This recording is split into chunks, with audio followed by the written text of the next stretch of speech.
13 साल की मीना कुएं पर पानी भर रही थी। उसका 8 साल का भाई बबलू कुएं की दीवार पर बैठा था। तभी किसी ने पीछे से आकर मीना और बबलू को धक्का दे दिया। दोनों धम्म से नीचे गिर गए। दोनों के पानी में गिरते ही पानी में बुड़बुड़ आवाज आने लगी। बबलू और मीना पानी में हाथ पैर मार रहे थे। दोनों मदद के लिए गुहार लगा रहे थे। बचाओ, हमें बचाओ, हमें कोई बचाओ। लेकिन वहां उनकी आवाज सुनने के लिए कोई नहीं था। थोड़ी देर पानी में बुड़बुड़ होने के बाद दोनों उस कुएं के पानी में डूब गए। शाम हो गई। केशव ऑफिस से वापस आ गया। उसने देखा कि बच्चे घर में नहीं हैं। उसने अपनी पत्नी शारदा से पूछा तो उसने बताया कि दोपहर से ही बच्चों का कोई अता पता नहीं है। शारदा बच्चों को हर जगह ढूंढ चुकी थी, लेकिन वो कहीं नहीं थे।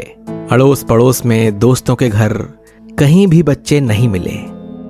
कुछ बच्चे पहाड़ी पर खेलने के लिए गए हैं, शायद उनके साथ गए हो। अब उनके लौटने का इंतजार करना है।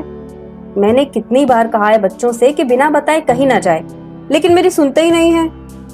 अब अंधेरा हो चुका था, लेकिन बच्चे वापस नहीं आए थे। केशव ने पहाड़ी से वापस आते हुए बच्चों से पूछा, लेकिन उन्होंने बताया कि बबलू और मीना उनके साथ थे ही नहीं। केशव बच्चों को ढूंढ ढूंढ कर थक चुका था। उसने पूरा गांव छान मारा था, लेकिन बच्चों का कहीं अता पता नहीं था। रात बीत गई और सूरज की किरणें आंगन में फैल गई। केशव अभी आंगन में अपने बच्चों की राह देख रहा था। शारदा दरवाजे पर ही खड़ी हुई थी। कुछ देर बाद गांव की एक औरत ने कुएं में झांक कर देखा और वो जोर से चीख पड़ी। उसकी चीख सुनकर केशव, शारदा और बाकी कुछ गांव वाले कुएं की तरफ भागे। कुएं के अंदर देखकर केशव की रूह कांप गई। उसके दोनों बच्चों की लाशें पानी पर तैर रही थीं। गांव वालों ने उन लाशों को बाहर निकाला। अपने बच्चों की लाशें देखकर केशव और शारदा फूट फूट कर रोने लगे। किसी को समझ ही नहीं आ रहा था कि आखिर दोनों बच्चे एक साथ कुएं में कैसे गिर सकते हैं। कुछ दिन बीत गए, लेकिन अभी तक केशव दुख से उबर नहीं पा रहा था। तब शारदा ने उसे कहा कि अब जो हो गया उसे हम बदल नहीं सकते। मैं तो मां हूं, फिर भी मुझे अपने मन को मजबूत करके दुख भुलाना होगा। आप इस आने वाले बच्चे के बारे में सोचिए। अब हमें हमारे आने वाले बच्चे के लिए सब दुख भूल कर जीना होगा। केशव ने शारदा की तरफ देखा। शारदा 7 महीने की गर्भवती थी। उसे शारदा की बात सही लगी। वो धीरे धीरे दुख से उबरने की कोशिश कर रहा था। 2 महीने गुजर गए और शारदा ने एक बच्चे को जन्म दिया। उस बच्चे को देखकर केशव और शारदा खुश हो गए और वो बबलू और मीना के दुख को भूलने की कोशिश कर रहे थे। शारदा ने अपने बच्चे का नाम राजू रखा था। धीरे धीरे राजू बड़ा हो रहा था।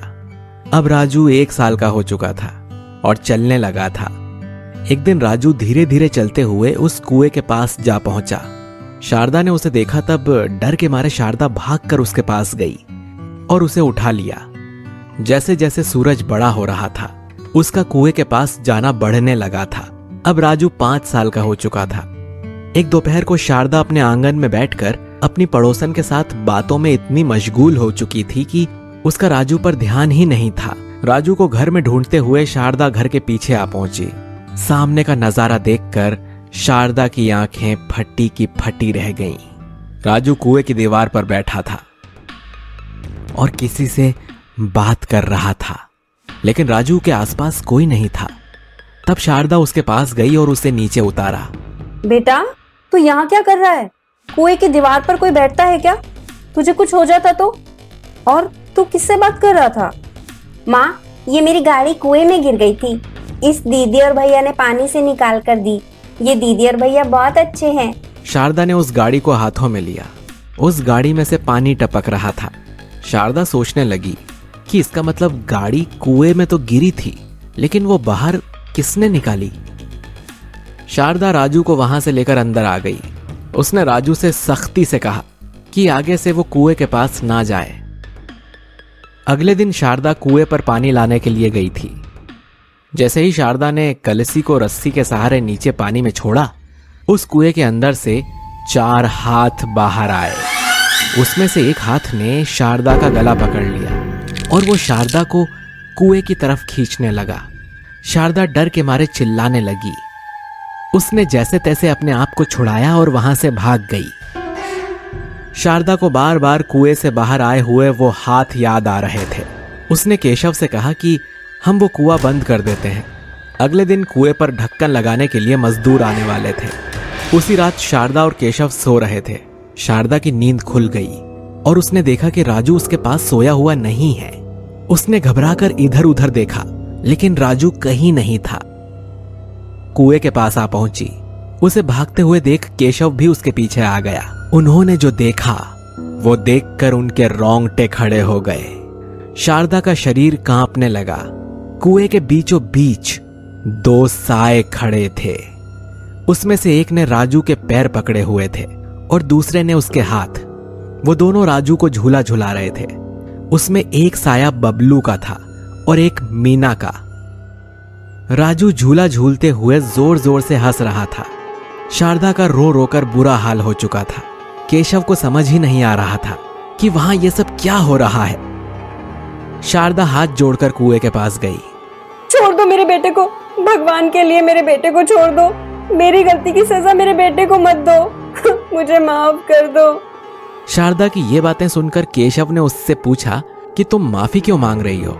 तब मीना के साए ने उसे जो बताया वो सुनकर केशव के पैरों तले से जमीन खिसक गई। पापा, उस दिन हम गलती से कुएं में नहीं गिरे थे। माँ ने हमें धक्का दिया था। इन्होंने जानबूझकर हमें मार डाला है। ये तो कभी हमसे प्यार ही नहीं करती थी। हमसे घर का सारा काम करवाती थी। आपके घर आने पर आपको ऐसा जताती कि वो हमारा कितना ध्यान रख रही है। उस दोपहर इन्होंने मुझे पानी लाने के लिए कहा। बबलू हमेशा की तरह मेरे पीछे आकर कुएं पर बैठ गया था। तब इन्होंने हमें धक्का देकर कुएं में गिरा दिया। सब कुछ जानते हुए भी खुद चुप रही और आपको दिखाती रही कि इन्हें कितना दुख हुआ है, जबकि इन्हें तो हमारी मौत से बहुत खुशी हुई थी। ये सब सुनकर केशव की आंखें गुस्से से लाल हो गईं। उसने शारदा को कहा कि तुमने आखिर साबित कर ही दिया कि सौतेली माँ आखिर सौतेली ही होती है। मैंने अपने छोटे छोटे बच्चों के लिए तुमसे शादी की थी। मुझे लगा था कि तुम माँ का प्यार उन्हें दोगी, लेकिन तुम तो किसी हैवान से कम नहीं निकली। फिर केशव ने पुलिस को बुलाकर शारदा को पुलिस के हवाले किया। पुलिस ने केशव को तसल्ली दी कि वो कोशिश करेंगे कि शारदा को फांसी या उम्र कैद जैसी सख्त से सख्त सजा मिले। छोटे राजू को केशव ने अपनी गोद में उठा लिया और पीछे कुएं की तरफ मुड़कर देखा। अब वहां कोई साया नहीं था। शायद अपने गुनहगार को सजा मिलती देख बबलू और मीना की आत्मा की मुक्ति हो गई थी।